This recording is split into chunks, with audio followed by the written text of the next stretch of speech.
Si queremos entender el siglo XX, es imposible no hablar de uno de sus conflictos más devastadores, la Guerra de Vietnam. Y para empezar a comprenderla, creo que primero tenemos que ver de frente su brutal costo humano. Se calcula que hasta 3 millones de vietnamitas, tanto soldados como civiles, perdieron la vida a lo largo de 2 décadas. 3 millones. Es una cifra que cuesta hasta procesar. Básicamente una generación entera marcada por la guerra.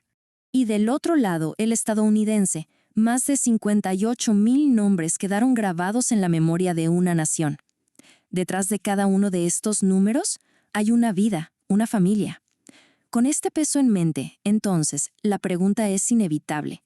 ¿Cómo se llegó a esto? Y es que, claro, esta guerra no apareció de la nada. Fue la tormenta perfecta, que nació, por un lado, de las cenizas del colonialismo, y por otro, se alimentó de las tensiones de la Guerra Fría, una fuerza que al final partió a una nación en dos. Todo se acelera después de la Segunda Guerra Mundial, cuando termina el dominio francés. En 1954, los acuerdos de Ginebra prometían paz, pero en realidad sembraron la semilla de un nuevo conflicto, al dividir a Vietnam por el paralelo 17. Apenas un año después, esa división estalló en una guerra abierta. Lo que teníamos aquí eran, básicamente, dos visiones totalmente opuestas para el futuro de un país. En el norte, Ho Chi Minh y su sueño de un Vietnam unificado bajo el comunismo, con el apoyo de la Unión Soviética y China.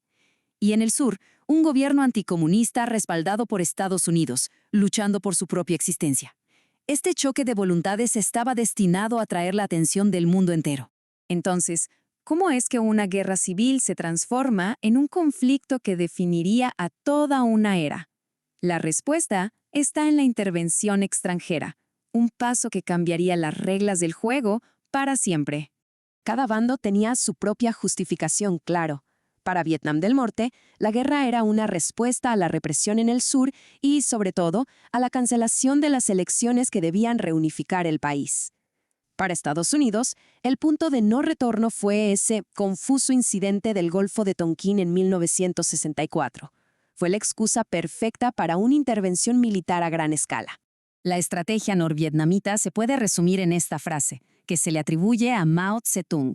La idea es la esencia de la guerra de guerrillas. Hay que separar al pez, o sea, el ejército enemigo, del agua, la población civil. Quien controlara a la gente, controlaría el país. Así de simple, así de complejo. Hay años que simplemente fracturan la historia. Y para la guerra de Vietnam, sin duda ese año fue 1968. Fue un punto de quiebre, no tanto en el campo de batalla, sino en la mente de millones de personas alrededor del mundo.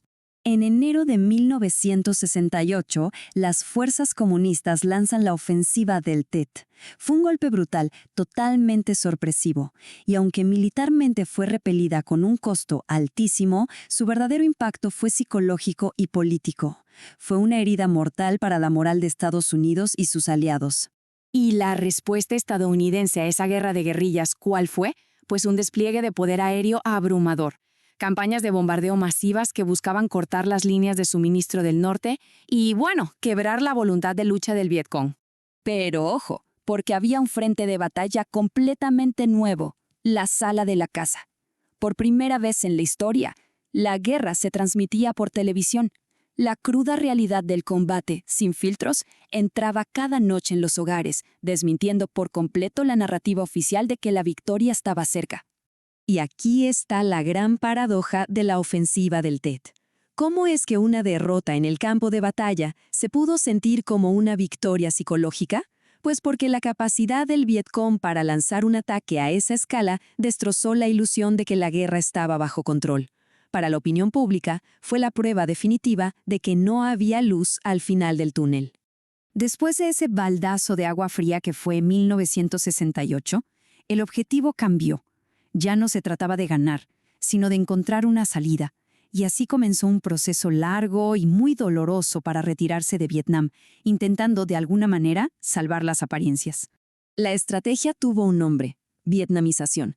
En el papel, la idea sonaba simple: entrenar y equipar al ejército de Vietnam del Sur para que ellos mismos se encargaran de la lucha, permitiendo que las tropas estadounidenses regresaran a casa. Era, en el fondo, una forma de reducir el costo político de la guerra. Pero en la práctica, la estrategia fue un fracaso total. Sin el apoyo directo de Estados Unidos, el Ejército del Sur simplemente colapsó. En 1975, los tanques de Vietnam del Norte entraron en Saigón, poniendo fin a la guerra y unificando el país bajo el comunismo. Lograron exactamente lo que 2 décadas de intervención habían intentado evitar. Y aunque la guerra terminó oficialmente en 1975, la verdad es que sus ecos, nunca se han apagado del todo. Las cicatrices de este conflicto son profundas y se manifiestan a nivel humano, ambiental y político hasta el día de hoy. El impacto fue total. Estamos hablando de millones de vidas perdidas, paisajes enteros envenenados por la guerra química y una generación completa, tanto en Vietnam como en Estados Unidos, marcada por un trauma psicológico tremendo. Políticamente dejó una herida en la confianza estadounidense que se conoció como el Síndrome de Vietnam. Si uno va a Washington, D.C., se encuentra con este muro, un muro de granito negro que parece nacer de la tierra. Es el memorial a los veteranos de Vietnam. Y cada nombre grabado ahí no es solo una estadística, es una vida perdida, un eco silencioso del verdadero costo de la guerra para Estados Unidos. Quizás el legado más literalmente tóxico de la guerra sea el agente naranja. Este químico que se usó para desnudar la selva no solo destruyó el ecosistema, sino que desató una pesadilla de enfermedades y defectos de nacimiento que todavía persigue a vietnamitas y veteranos, una herencia mortal que pasa de generación en generación. Pero claro, las peores heridas a menudo son las que no se ven. El trauma del combate dejó cicatrices en la mente de millones de soldados y civiles. El estrés postraumático, la adicción, la desconfianza, se convirtieron en fantasmas que persiguieron a toda una generación mucho después de que los disparos cesaran.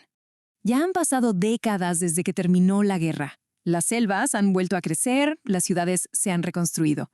Pero la pregunta de fondo sigue ahí, flotando en el aire, de todo lo que pasó, de todo el dolor y la división, ¿qué lecciones hemos aprendido de verdad? ¿O cuáles hemos decidido olvidar?